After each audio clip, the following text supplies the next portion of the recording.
साथीहरु नमस्कार। मिशन लोकसेवा यात्रा युट्युब च्यानलमा यहाँलाई हार्दिक स्वागत छ। आज हामीले विक्रम सम्वत 2080 साल कार्तिकको 22 गते बुधबार गोरखापत्रमा प्रकाशित भएको विषयगत प्रश्नोत्तर लिएर आएका छौं र वस्तुगत प्रश्नोत्तर यो भन्दा अगाडिको भागमा हामीले प्रस्तुत गरिसकेका छौं। हाम्रो च्यानलमा गएर हेर्न सक्नुहुनेछ र वस्तुगत सँगसँगै विषयगत पनि उत्तिकै महत्त्वपूर्ण हुने भएको कारणले गर्दाखेरि हामीले यो विषयलाई पनि समेट्ने प्रयास गरेका हौं। प्रश्न नम्बर 1 मा रहेको छ, अन्तर्राष्ट्रिय विकास सहायता परिचालन सम्बन्धमा नेपालका राष्ट्रिय आवश्यकता र प्राथमिकताका क्षेत्रहरू उल्लेख गर्दै नेपालले तय गरेको सहायता परिचालन ढाँचा प्रस्तुत गर्नुहोस् भन्ने प्रश्न रहेको छ। यो प्रश्नको हामीले सुरुवातमा कति भागमा यो प्रश्न सोधिएको छ, कति खण्डमा भनेर बुझ्नुपर्ने हुन्छ।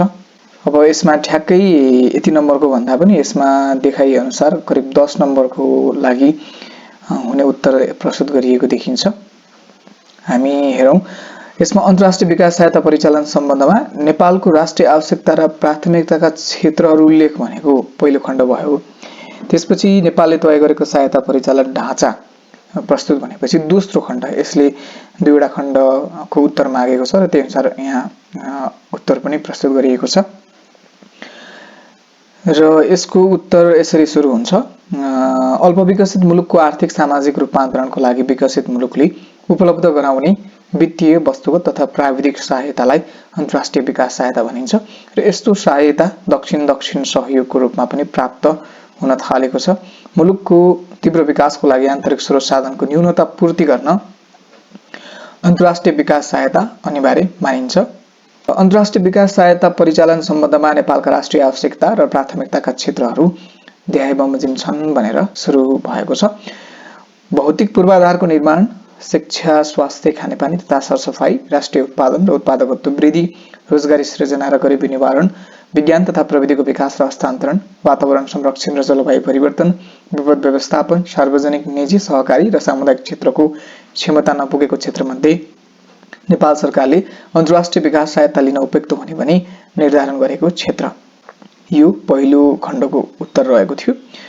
अब हामी जाउँ दोस्रो खण्डको उत्तर। सहायता परिचालनको ढाँचा चाहिँ कस्तो छ त भन्ने प्रश्नको उत्तरमा यहाँ लेखिएको छ, अन्तर्राष्ट्रिय विकास सहायता परिचालन नीति 2076 बमोजिम नेपालले तय गरेको अन्तर्राष्ट्रिय विकास सहायता परिचालन ढाँचा यस प्रकार छ भनिएको छ।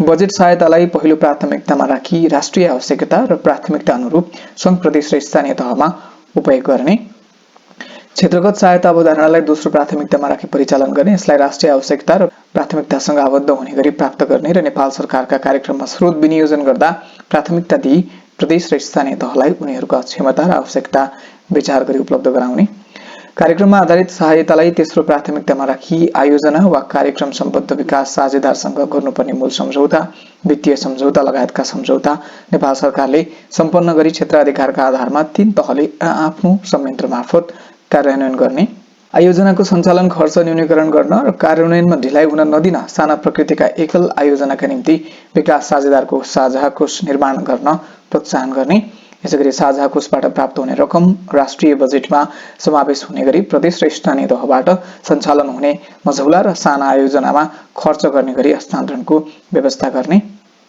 यसैगरी विपद व्यवस्थापन र सोका लागि आवश्यक अन्य मानवीय सहायता वा राहत तथा उद्धार, खाद्यान्न, औषधिजन्य लगायतका सामग्रीहरू स्वीकार गर्ने र सोका लागि अनुरोध गर्ने कार्य नेपाल सरकारले गर्ने, यसरी प्राप्त हुने सहायता तत्कालका आवश्यकता र क्षमता हेरी संघ, प्रदेश र स्थानीय तहका संयन्त्र मार्फत वितरण गर्ने व्यवस्था मिलाउने, नेपाल सरकारले शर्तरहित सहायतालाई प्राथमिकता दिने र देशभित्र जनशक्ति उपलब्ध हुन नसकेको अवस्थामा मात्रै अन्तर्राष्ट्रिय परामर्श सेवा लिन जोड दिने, सबै प्रकारको अन्तर्राष्ट्रिय विकास सहायतालाई राष्ट्रिय बजेट प्रणालीमा समावेश हुने गरी स्वीकार गर्ने, बजेटमा समावेश भएका सबै सहायताको लेखा परीक्षण महालेखा परीक्षकको कार्यालयबाट हुने व्यवस्था मिलाउने।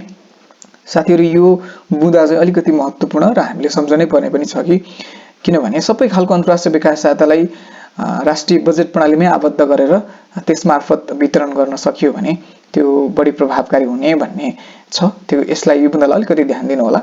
यसैगरी अर्को बुँदामा छ, शिक्षा, स्वास्थ्य, जलवायु परिवर्तन, विपद व्यवस्थापन जस्ता क्षेत्रमा सहयोग गर्न स्थापना गरिएका कोषहरूबाट सबै मुलुकलाई लागू हुने प्रावधान अन्तर्गत रही राष्ट्रिय प्राथमिकताका आधारमा सहायता परिचालन गर्ने, यसैगरी विपद व्यवस्थापन, वातावरण संरक्षण र जलवायु परिवर्तनका असरलाई न्यूनीकरण गर्ने गरी आवश्यक खाका तयार गरी अन्तर्राष्ट्रिय कोषहरूबाट सहायता प्राप्त गर्ने, अन्तर्राष्ट्रिय विकास सहायता परिचालन हुने आयोजनाको विकास गर्दा लैङ्गिक समानता र सामाजिक समावेशीकरणलाई केन्द्रमा राखी सोलाई टेवा दिने प्रकृतिका क्रियाकलापहरू समावेश गर्ने व्यवस्था मिलाउने, विकास साझेदार संघको सहायता वार्ताको समन्वय र नेतृत्व आवश्यकता अनुसार अर्थ मन्त्रालयले गर्ने र वार्ताको लागि आवश्यक पर्ने कार्य विवरण समेत तयार गर्ने।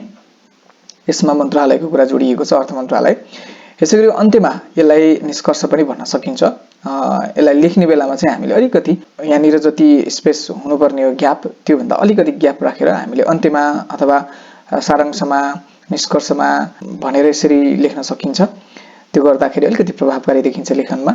अन्त्यमा विकास सहायताको प्रभावकारिताको लागि राष्ट्रिय आवश्यकता र प्राथमिकतासँग आबद्ध गरी परिचालन गर्न आवश्यक छ र विद्यमान नीतिगत निर्देशन बमोजिम विकास सहायता परिचालन गर्न सकेमा नेपालको संघीय संरचनामा सहायता परिचालन सम्बन्धमा देखा परेका समस्याहरू सहजै हल गर्न सकिन्छ।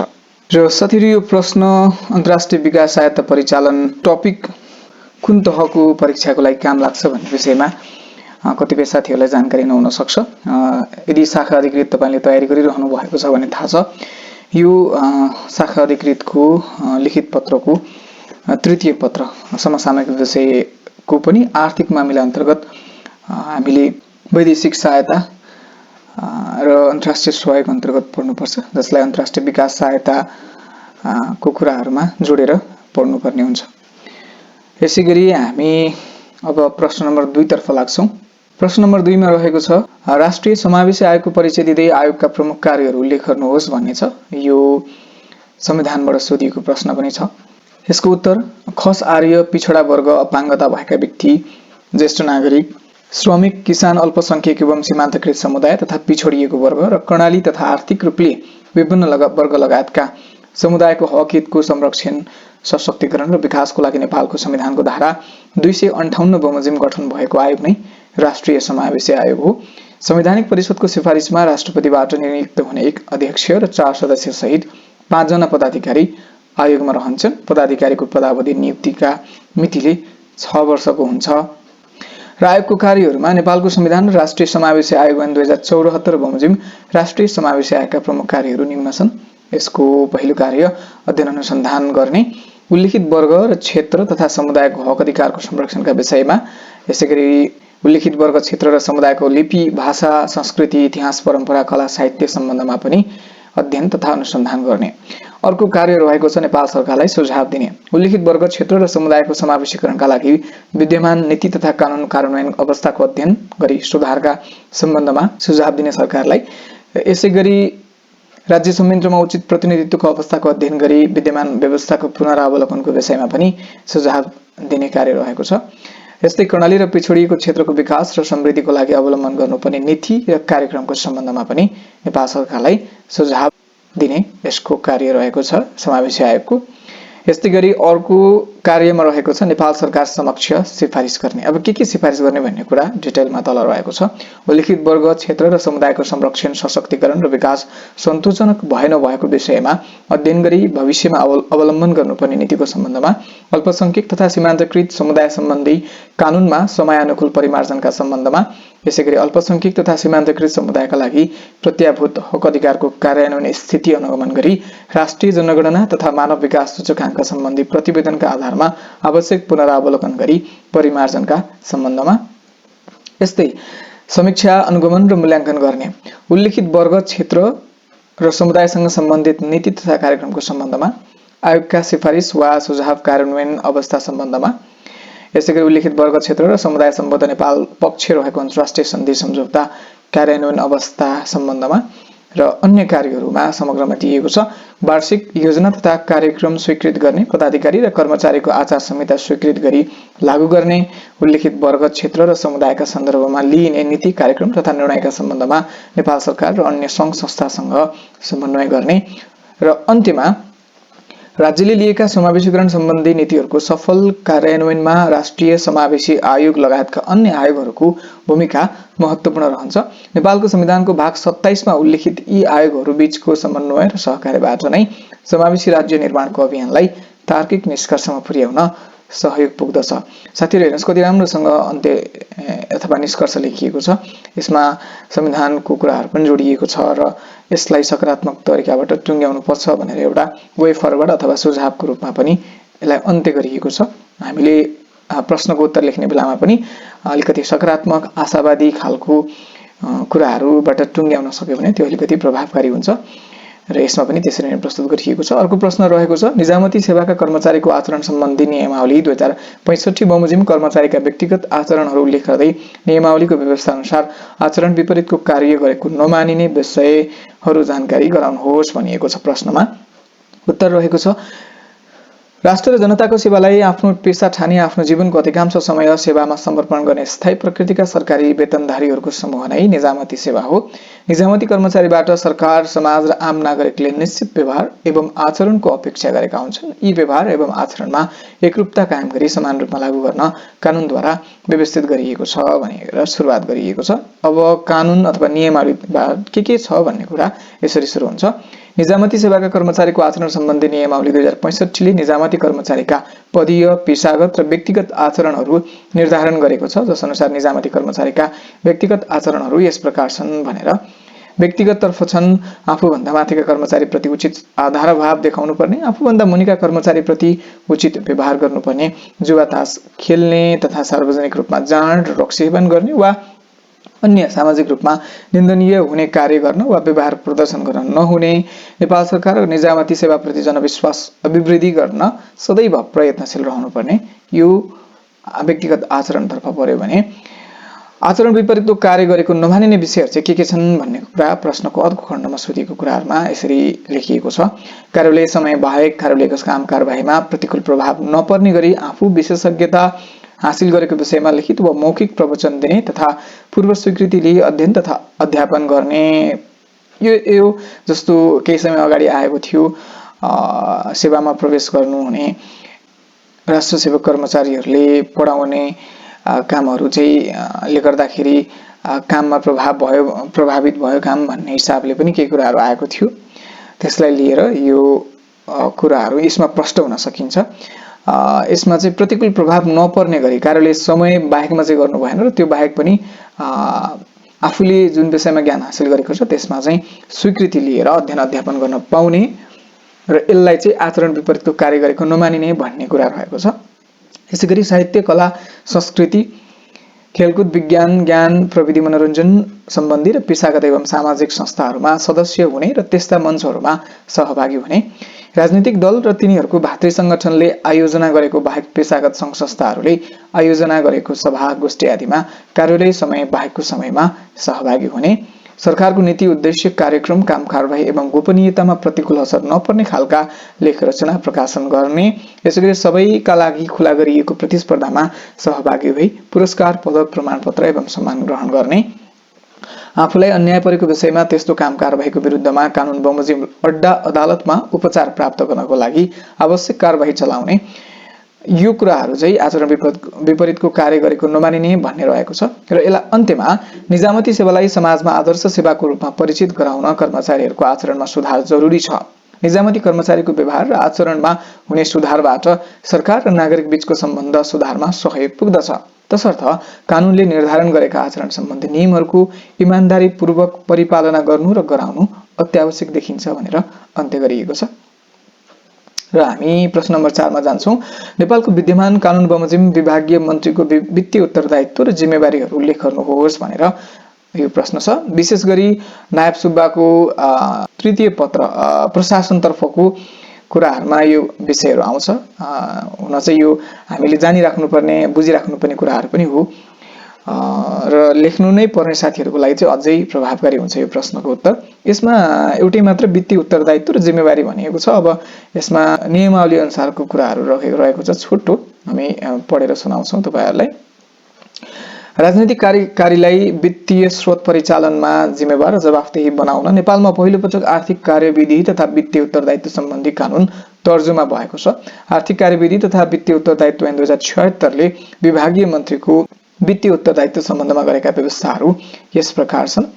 ऐन बमोजिम आयोजना छनौट गर्ने, मध्यमकालीन खर्च संरचना तयार गर्ने, बजेट प्रस्ताव गर्ने, सरकारी सम्पत्तिको संरक्षण तथा व्यवस्थापन गर्ने गराउने र बजेट समर्पण गर्ने गराउने, आयोजना तथा कार्यक्रमको अनुगमन गरी आफ्नो मन्त्रालयको वित्तीय उत्तरदायित्व कायम गर्ने गराउने। यसैगरी प्रश्नको अर्को पाटोमा रहेको छ उल्लिखित वित्तीय उत्तरदायित्व वहन गर्ने गराउने सम्बन्धमा विभागीय मन्त्रीको जिम्मेवारी न्यायअनुसार रहने व्यवस्था आर्थिक कार्यविधि तथा वित्तीय उत्तरदायित्व नियमावली 2077 ले गरेको छ भनेर अर्को खण्डमा भनिएको छ। माथि चाहिँ वित्तीय उत्तरदायित्वको कुरा आउँछ भने तल चाहिँ जिम्मेवारीको कुरा आयो। जिम्मेवारी भनेपछि अलिकति समग्र कुराहरू आउँछ भने माथि वित्तीय कुराहरूलाई बढी जोड दिएको छ। यसरी हामी प्रश्न हुन सक्छौं र उत्तर लेख्नुभन्दा अगाडि चाहिँ प्रश्नले मागेको कुरा चाहिँ के हो भन्ने कुरामा स्पष्ट हुन सक्यौं भने त्यसमा हामी लेख्ने बेलामा एउटा माइन्ड मेकअप गरेर हामी सुरुवात गरिहाल्न सक्छौं र उत्तर पनि हामीले सरल तरिकाले लेख्न सक्छौं स्पष्ट रूपमा।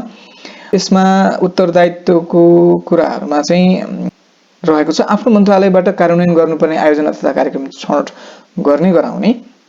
यसैगरी स्वीकृत आयोजना तथा कार्यक्रमको कार्यान्वयनको अवस्थाको बारेमा लेखा उत्तरदायी अधिकृतबाट नियमित रूपमा अनुगमन गराउने, जानकारी लिने र आवश्यकता अनुसार मार्गनिर्देशन गर्ने, आवधिक योजनाको आफ्नो मन्त्रालयसँग सम्बन्धित विषय कार्यान्वयन गर्ने गराउने, आफ्नो मन्त्रालय वा अन्तर्गतको कार्यालयबाट भएको बजेट कार्यान्वयन सम्बन्धमा भए गरेको काम कारबाहीको मूल्याङ्कन तथा समीक्षा गर्ने गराउने यो जिम्मेवारी रहेको छ।